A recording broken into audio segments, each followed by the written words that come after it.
So hello friend, welcome to again any video. इस वीडियो के अंदर हम पढ़ते हैं दोस्तों क्लास 12th फिजिक्स के मोस्ट इम्पॉर्टेंट चैप्टर के टॉपिक के बारे में। तो दोस्तों इस वीडियो के अंदर मैं आपको बताऊंगा कि 12th में फिजिक्स में जो भी इम्पोर्टेंट टॉपिक है उसको मैं आपको यहाँ पर बता दूंगा। अगर दोस्तों आप चाहोगे तो इस टॉपिक को अपने आप से भी पढ़ सकते हैं और साथ में दोस्तों मैं भी इसका एक एक वीडियो आपको दूंगा, तो इससे बाहर कोई क्वेश्चन नहीं जाएगा। जब आपका एग्जाम होगा दोस्तों तो इन्हीं टॉपिक को याद कीजिए, तो आपको 100 में से 100 नंबर लाने से कोई नहीं रोक सकता। तो वीडियो को एंड तक देखना। चलिए वो स्टार्ट करते हैं। देखिए ध्यान से दोस्तों, अगर हम बात करते हैं क्लास 12 फिजिक्स, तो फिजिक्स में टोटल जो चैप्टर हैं वो है दोस्तों 14, और 14 चैप्टरों में जो इम्पोर्टेंट टॉपिक है मैं आपको यहाँ पर बता देता हूँ। फिर मैं इसका एक एक वीडियो बनाऊंगा जिसमें आपको इन टॉपिक को क्लियर कर दूंगा, तो सारे आपका यहाँ पर मोस्ट इम्पोर्टेंट टॉपिक क्लियर हो जाएंगे। और दोस्तों आप 100 में से 100 नंबर पक्का लाओगे। और यहाँ पर दोस्तों यही आपको ध्यान रखना है, इसके अलावा बाहर कोई क्वेश्चन नहीं जाएगा। देखिए दोस्तों, अगर मैं बात करता हूं अध्याय नंबर फर्स्ट, तो अध्याय नंबर फर्स्ट का नाम है विद्युत आवेश और क्षेत्र। विद्युत आवेश और क्षेत्र, और उसमें मुख्य 3 टॉपिक है इम्पोर्टेंट। बाकी तो बहुत है टॉपिक, बट इम्पोर्टेंट टॉपिक 3 है, जो कि है विद्युत आवेश और उनके गुण। तो दोस्तों हमको विद्युत आवेश क्या है उसके बारे में डिटेल से पढ़ना है, साथ में दोस्तों उसके गुण क्या होते हैं वो भी पढ़ना है। ठीक है, अगला हो जाएगा दोस्तों गाउस प्रमेय। ये इंपॉर्टेंट है, वेरी इंपॉर्टेंट है, VIMP कर देता हूं मैं, वेरी इंपॉर्टेंट दोस्तों गाउस प्रमेय। तो गाउस प्रमेय होती है, इसके बारे में आपको डिटेल से मैं आपको बताऊंगा। ठीक है, साथ में दोस्तों विद्युत क्षेत्र, विद्युत क्षेत्र क्या है उसके बारे में भी पढ़ना है, इसकी विमा सूत्र वगैरह सारी बात है। ठीक है दोस्तों, सेकेंड चैप्टर का नाम हो जाता है स्थिर विद्युत विभव तथा धारिता। स्थिर विद्युत विभव तथा धारिता, इस चैप्टर के 2 मुख्य टॉपिक इंपॉर्टेंट हैं, वो दोस्तों हैं विद्युत विभव और कैपेसिटर जो होता है और उसके प्रकार। ठीक है, तो विद्युत विभव के बारे में डिटेल से देखना है, मतलब कि इसका सूत्र क्या है, विमा क्या है, मात्रक क्या है, इसके बारे में डेफिनेशन सारा कुछ। ठीक है, साथ में कैपेसिटर और उसके प्रकार कितने होते हैं इनके बारे में पढ़ना है। तो मुख्य 2 टॉपिक हो जाते हैं, इंपॉर्टेंट है चैप्टर सेकंड के अंदर ये टॉपिक। इसके बाद बात करते हैं अध्याय नंबर 3 जिसका नाम है विद्युत धारा। विद्युत धारा के अंदर मोस्ट इम्पोर्टेंट है दोस्तों, जो कि है ओम का नियम।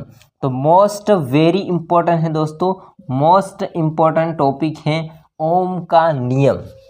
साथ में दोस्तों किरचॉफ का नियम, ये भी दोस्तों आपको वेरी इंपॉर्टेंट टॉपिक देखने को मिलता है तीसरे चैप्टर में, ये आ सकते हैं 100%। ठीक है, ओम का नियम और किरचॉफ के नियम।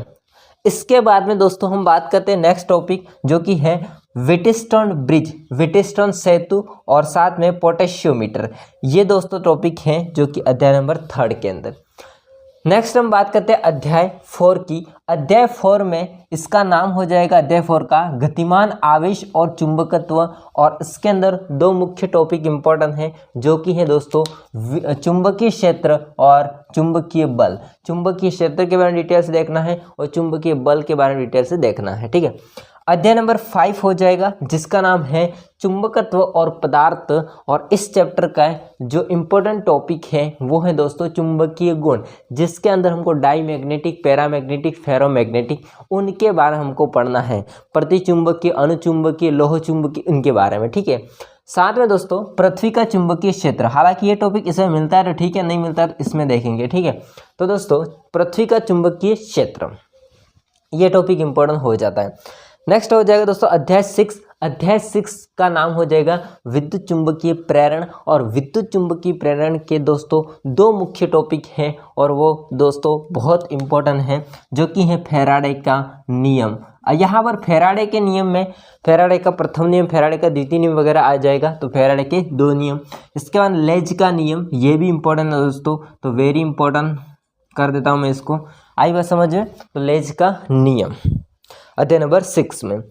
अध्याय नंबर 7 है जिसमें प्रत्यावर्ती धारा नाम है इस चैप्टर का, और इसके अंदर हमको प्रत्यावर्ती धारा के बारे में डिटेल से देखना है। ठीक है, तो प्रत्यावर्ती धारा इसके बारे में पढ़ना है, साथ में ट्रांसफार्मर क्या है उसके बारे में हमको पढ़ना है। किसके बारे में दोस्तों? ट्रांसफार्मर क्या होता है उनके बारे में पढ़ना है दोस्तों। तो ये टॉपिक यहाँ पर मैंने आपको बताया 7 चैप्टर तक। आगे जो टॉपिक है जो चैप्टर के इम्पोर्टेंट वो मैं आपको बताता हूँ। तो अगर आप लोग इसका स्क्रीनशॉट लेना चाहते हो, नोट करना चाहते हो तो कर सकते हो।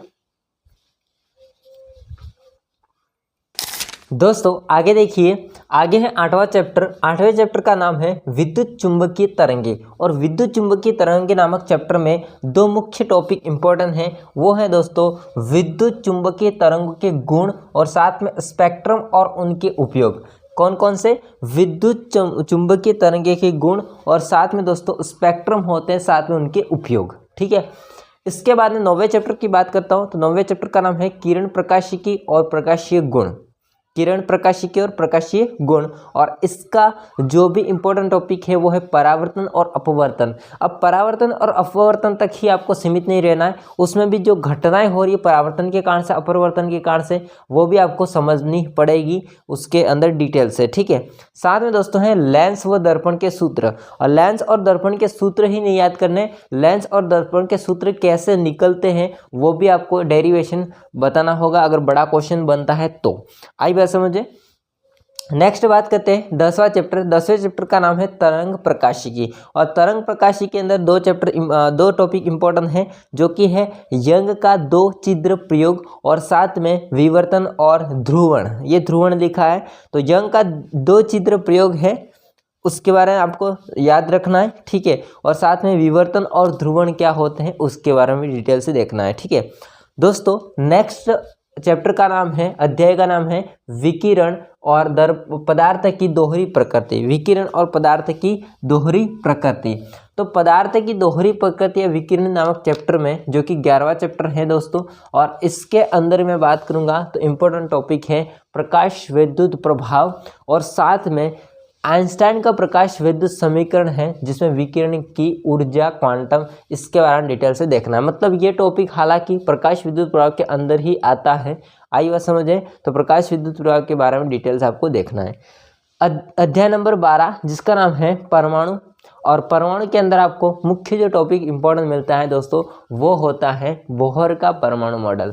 किसका मॉडल? बोहर का परमाणु मॉडल। और इसके अंदर जो भी बोहर के परमाणु मॉडल में जो भी बात है डी ब्रोगली की, उसकी बात करेंगे। यानी कि डी ब्रोगली जो मॉडल होता है उसने परमाणु जो मॉडल होता है जो बोहर का, उसको भी सत्यापित किया है।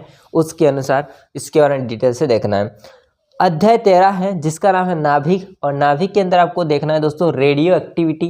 रेडियो एक्टिविटी क्या होती है उसके बारे में देखना है। अल्फा बीटा गामा किरणें कैसे बनती हैं वो देखना है दोस्तों। मतलब कण कैसे निकलते हैं, कोई भी एटम में से रेडियो एक्टिविटी क्या होती है, सारा कुछ आपको देखना है। ठीक है, साथ में द्रव्यमान ऊर्जा व परमाणु बंधन ऊर्जा क्या होती है उसके आपको याद रखना, अगर छोटा क्वेश्चन इससे बन सकता है। आइए बात समझे। लास्ट चैप्टर का नाम है दोस्तों अर्धचालक इलेक्ट्रॉनिक्स, सामग्री उपकरण और सरल सर्किट, और इस चैप्टर का मुख्य जो टॉपिक है वो है अर्धचालक। अर्धचालक में आपको एन टाइप, पी टाइप वगैरह सारा याद रखना होगा दोस्तों। ठीक है, साथ में डायोड के अनुप्रयोग, डायोड क्या होते हैं उनके अनुप्रयोग, इसके बारे में डिटेल से देखना है। तो दोस्तों मुख्य जो टॉपिक थे इम्पोर्टेंट जो क्लास 12 फिजिक्स के, वो मैंने आपको बता दिए। अब आप बोलेंगे केमिस्ट्री के बता दूं। दोस्तों केमिस्ट्री के आप चाहोगे तो मैं आपको लोग कमेंट कीजिए तो मैं बता दूंगा इम्पोर्टेंट टॉपिक क्या है वो। साथ में मुख्य इम्पोर्टेंट बात ये है दोस्तों कि दोस्तों मैंने 12th होता है, क्लास 12th होता है, उसकी जो केमिस्ट्री होती है उसका सारा सिलेबस करवा रखा है। केमिस्ट्री का ऑल सिलेबस दोस्तों कंप्लीट है। आप लोग चैनल पे जाइए और वहाँ पर एक आपको प्लेलिस्ट मिलेगा, और उस प्लेलिस्ट में दोस्तों आप देखोगे क्लास 12th पार्ट 1, पार्ट 2 या फिर चैप्टरों के नाम लिखे हुए विलियन, विद्युत रसायन नामक चैप्टर। तो जो भी चैप्टर हैं दोस्तों उनका सारे वीडियो मिल जाएगा। मतलब कि टोटल मिला के यहाँ पर केमिस्ट्री का मैंने ऑलरेडी सिलेबस करवा रखा है, फिजिक्स का मैंने सिलेबस नहीं करवा रखा है, जो कि मैंने आपको इम्पोर्टेंट टॉपिक बता दिए हैं। अब इन टॉपिकों को रेगुलर दोस्तों मैं कंटेंट बनाता रहूँगा और आपको सारा क्लियर हो जाएगा। तो दोस्तों ये वीडियो कैसा लगा है वो कमेंट करके बताइएगा। कुछ भी डाउट रहा तो कमेंट कीजिए। वीडियो पसंद आए तो लाइक करना, चैनल को सब्सक्राइब नहीं किया तो कर देना। मिलते हैं नेक्स्ट वीडियो में, तब तक जय हिंद, वंदे मातरम।